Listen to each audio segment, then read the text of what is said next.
जळगाव जिल्ह्यामधील परधाडे रेल्वे स्थानकाजवळ भीषण अपघात झाला। या अपघातामध्ये 13 जणांचा मृत्यू झालाय। या घटनेला जवळपास 20 तास उलटून गेलेत, मात्र अद्यापही प्रशासनाकडून आवश्यक त्या उपाययोजना करण्यात आलेल्या नाहीत।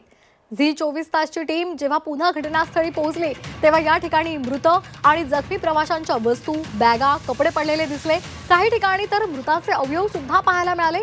सकाळपासून एकही रेल्वे कर्मचारी किंवा पोलीस घटनास्थळी आलेला नाही आणि त्यामुळे मृत्यूनंतर सुद्धा या प्रवाशांच्या मरण यात्रा संपलेल्या नाहीत असंच म्हणावं लागेल।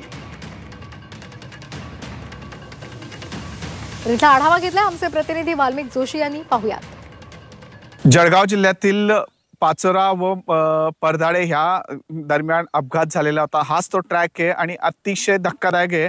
13 लोकांचा मृत्यू झाल्यानंतर अद्यापही याच ठिकाणी प्रशासनाचे कोणीही अधिकारी कर्मचारी आले नाही। अतिशय वाईट परिस्थिती याच ठिकाणी बघायला मिळते। मी समोरच्या दृश्यात दाखवतो की कुत्र या ठिकाणी मयत लोकांचे जे अवयव ते खाताना पाहायला मिळतं। ते दुसरीकडे बघायला गेलं तर या संपूर्ण ट्रॅकला रक्ताचा सडा पडलेला आहे। याच ठिकाणी जे मयत झालेले त्यांचे जे दृश्य आहे ते अतिशय याच ठिकाणी पडले दिसतात, पाहायला मिळतात। मात्र याच ठिकाणी कोणीही रेल्वे विभाग या महाराष्ट्र शासनाचे विभाग या ठिकाणी पाहणी करताना मिळते। या ट्रॅकच्या दोघं ठिकाणी मी आपल्याला दाखवतोय तर छोटे छोटे अवयव जे आहे ते पडलेले आहे, त्यांचा रक्ताचा सडा अद्यापही दिसतोच आहे। मात्र याच ठिकाणी रेल्वेचे अधिकारी व कर्मचारी हे पाहायला मिळतात की ते गलथर कारभार पाहायला मिळतात।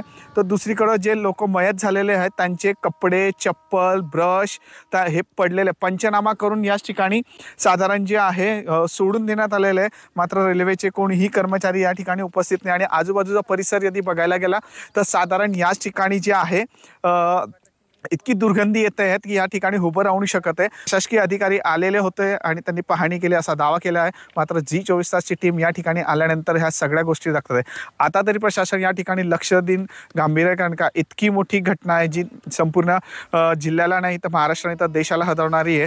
13 लोकांचा दुर्दैवी मृत्यू झाल्यानंतर अद्यापही प्रशासन कशा पद्धतीनं काम करतं आहे, कसा गलफरता हा कारभार आहे, हेच दृश्य या बोलके दृश्य या ठिकाणी पाहायला मिळतात आहे। वाल्मिक जोशी, झी मीडिया, जळगाव।